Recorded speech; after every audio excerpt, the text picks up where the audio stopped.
I want to begin this video by directly addressing the headline Eric Dane dead at 53 after shocking ALS diagnosis. Before anything else, let me be absolutely clear, this is a hypothetical scenario created solely for the purpose of this discussion. Eric Dane is alive and well. This fictional headline is not real. It is an example. And today, we're going to break down why headlines like this are so powerful, so dangerous, and so ethically troubling in the age of digital media. We live in a time where information travels faster than ever before. A headline can circle the globe in seconds. A tweet can spark outrage in minutes. A thumbnail can trigger millions of clicks in hours. And in that high-speed information ecosystem, sensationalism often wins. Accuracy, nuance, and responsibility sometimes lose. That fictional headline I just read is crafted with precision. It is engineered to provoke a reaction. It combines shock, fear, and specificity in a way that almost forces you to click. The word dead in all caps is an immediate emotional trigger. It's abrupt. It's final. It demands attention.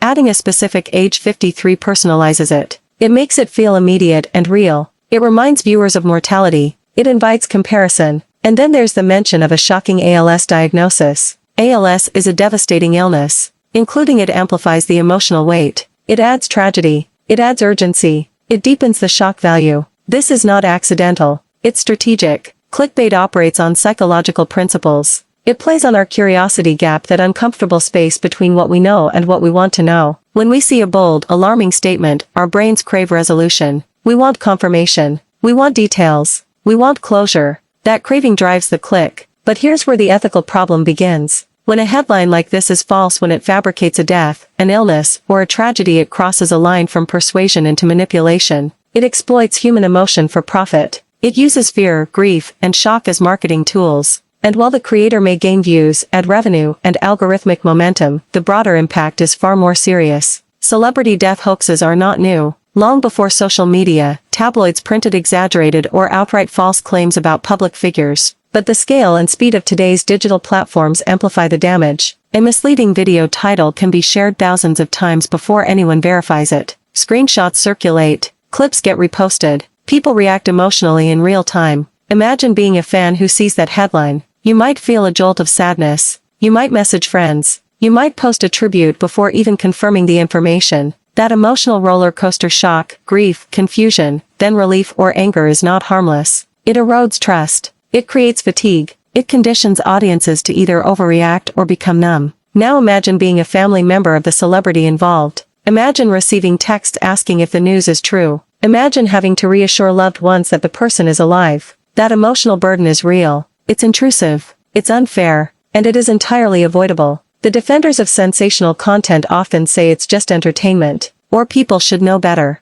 or we're just giving the audience what they want. But that argument collapses under scrutiny. First, entertainment does not require deception. Drama can exist without fabrication. Second, responsibility does not disappear simply because the audience is curious. Media creators influence perception. With influence comes ethical obligation. And third, the idea that people want this ignores how human psychology works. People are naturally drawn to shocking information. That does not mean it is healthy or ethical to exploit that impulse. Let's break down why the fictional headline works so effectively as clickbait. The first element is certainty. It doesn't say reports suggest or fans worried. It says dead. Definitive language removes ambiguity. It presents speculation as fact. That certainty increases urgency. The second element is personalization. Including an exact age makes the story feel grounded and specific. It signals authenticity. It implies detail. The third element is tragedy layering. The addition of a serious illness intensifies the emotional stakes. It adds a narrative arc, diagnosis followed by death, even though the entire story is fictional. The fourth element is timing ambiguity. The headline doesn't clarify when this allegedly happened.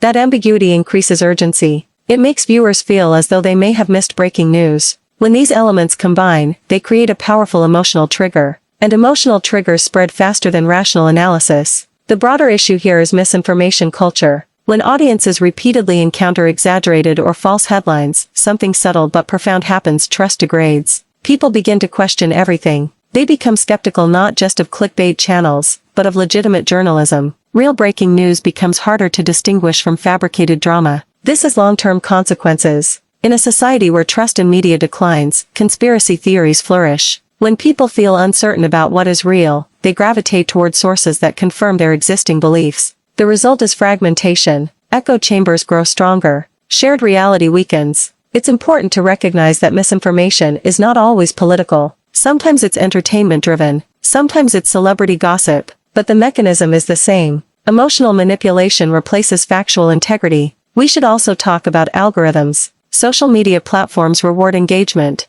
Engagement often spikes around emotionally charged content. The system does not inherently prioritize truth, it prioritizes interaction. That means creators who push boundaries, who craft shocking, dramatic headlines often receive algorithmic boosts. The system incentivizes exaggeration. That doesn't mean creators are powerless. It means ethical creators must be intentional. They must resist the short-term reward of sensationalism in favor of long-term credibility. Credibility is slower to build, but it is far more valuable. When audiences trust a creator, they return. They engage thoughtfully. They share responsibly. That trust becomes a foundation. By contrast, channels built on deception face a different trajectory. They may spike quickly, but over time, audiences grow wary. Viewers feel misled. Comment sections fill with frustration. Trust erodes. And once lost, it is extremely difficult to regain. So what can viewers do? First, pause before reacting. If you see a shocking headline, resist the immediate emotional response. Take a breath. Ask yourself, is this from a credible source? Is it being reported elsewhere? Does the language seem exaggerated? Second, verify before sharing. A quick search can often confirm or debunk a claim within seconds. Responsible sharing is one of the simplest yet most powerful tools against misinformation.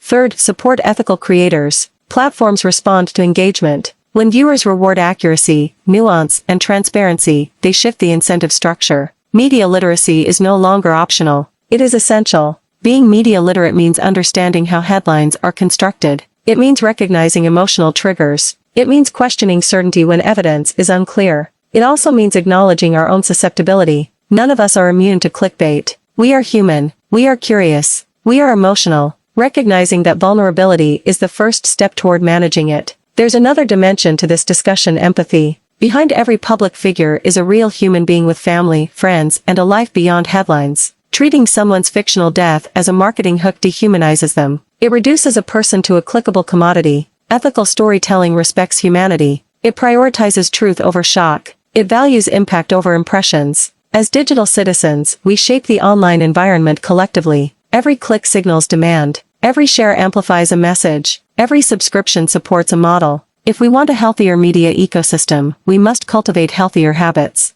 That begins with awareness. It continues with accountability. And it thrives through community dialogue. If you've ever encountered a headline that turned out to be wildly misleading, reflect on how it made you feel. Did it frustrate you? Did it make you skeptical? Did it make you hesitant to trust future information? Those reactions matter. They are signals. The goal of this video is not to shame creators or audiences. It's to start a conversation. It's to examine how easily emotion can be weaponized in the pursuit of views. It's to highlight the ethical crossroads that digital media presents. We are at a point where attention is currency. In that economy, the temptation to exaggerate is strong, but integrity still has value. Honesty still matters. Transparency still builds loyalty. The fictional headline we began with is a case study. It demonstrates how a few carefully chosen words can spark shock, fear, and urgency. It shows how easily perception can be shaped. And it reminds us why critical thinking is not just helpful, it's necessary. As viewers, let's commit to questioning before clicking. As creators, let's commit to informing before alarming. And as a community, let's promote standards that value truth over theatrics. If you've experienced particularly egregious examples of clickbait or misinformation, share your thoughts and stories. Conversations like this are how awareness grows.